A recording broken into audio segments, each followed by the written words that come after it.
روزہ ہماری شان سجائے دسترخوان،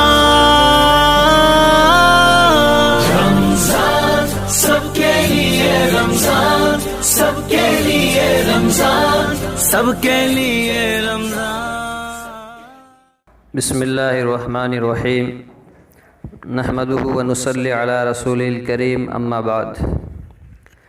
دوستوں اور بزرگوں، اس سال رمضان جیسے مقدس مہینے میں ہماری مساجد بند ہیں، عام لوگوں کو اجازت نہیں کہ مسجد میں جا کر عبادت کر سکیں، تو ایسی صورت میں رمضان المبارک کے آخر عشرے کے تعلق سے بہت سے لوگوں کے ذہن میں چند سوالات ہیں۔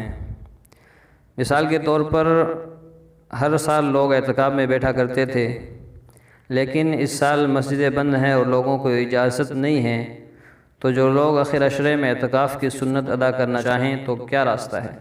کیا وہ اپنے گھروں میں اعتکاف کر سکتے ہیں؟ اور شب قدر میں بھی لوگ عموماً مساجد میں آ کر عبادت کیا کرتے تھے، تو اب اس سال اس کی کیا شکل ہوگی؟ اسی کے ساتھ ساتھ جو بہت ہی اہم مسئلہ ہے وہ یہ ہے کہ اگر لاک ڈاؤن کے چوتھے فیز کا اعلان ہو جاتا ہے، جس کا قوی امکان بھی ہے، تو پھر عید کی نماز کے تعلق سے شریعت کا کیا حکم ہوگا؟ تو اس کا جواب یہ ہے کہ رمضان کے آخر عشرے کا اعتکاف سنت مؤکدہ علی الکفایہ ہے، یعنی محلے کا کوئی ایک شخص بھی اگر اعتکاف میں بیٹھ گیا تو سنت ادا ہو جائے گی، اور اگر کسی ایک نے بھی اعتکاف نہیں کیا تو سارے محلے والے سنت مؤکدہ کو ترک کرنے کے مرتکب قرار پائیں گے اور گناہگار ہوں گے۔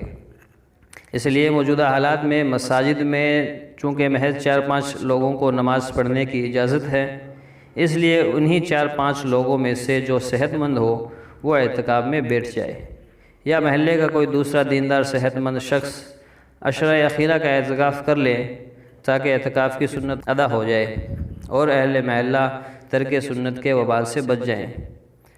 تو اب اگر کوئی دوسرا شخص بیٹھ رہا ہے تو جن 5 لوگوں کو اجازت ہے ان میں سے ایک کم ہو جائے۔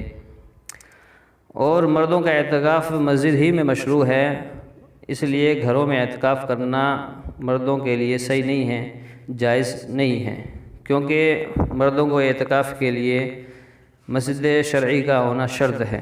عورتیں جو ہے وہ گھر میں اعتکاف کر سکتی ہیں، جس جگہ وہ نماز پڑھتی ہیں، جس جگہ کو نماز کے لیے خاص کر رکھا ہے، یا گھر کے کسی کونے میں اعتکاف کر سکتی ہے۔ اور جہاں تک شب قدر کی عبادت کا تعلق ہے تو شب قدر کی 27 رمضان کی شب کو ہونے کا زیادہ امکان ضرور ہے، لیکن وہ رات شب قدر کے لیے متعین نہیں ہے۔ نیز شب قدر میں نہ تو کوئی خاص اجتماعی عمل مشروع ہے اور نہ ہی شب قدر میں عبادت کے لیے مسجد شرط ہے، بلکہ انفرادی عبادات کے لیے تو گھر ہی بہتر جگہ ہے۔ اس لیے ہمیں چاہیے کہ شب قدر کی تلاش میں بشمول 27ویں شب، پورے آخر عشرے کی طاق راتوں میں 21ویں، 23ویں، 25ویں، 27ویں اور 29ویں خصوصاً زیادہ سے زیادہ عبادات گھر پر ہی رہ کر کریں۔ اور جہاں تک عید کی نماز کا سوال ہے تو عید کی نماز واجب ہے اور اس میں 6 زائد تکبیریں واجب ہیں، جبکہ خطبہ سنت ہے، لیکن اس کا سننا واجب ہے۔ عید کی نماز صحیح ہونے کے لیے امام کے علاوہ کم از کم 3 یا 4 بالغ مردوں کا ہونا ضروری ہے۔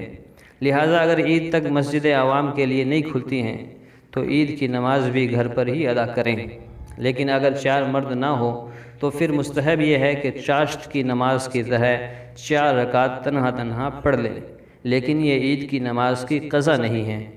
اور نماز عیدین کا وقت آفتاب کے بلند ہو جانے کے بعد زوال سے پہلے تک ہے۔ وما توفیقی الا باللہ۔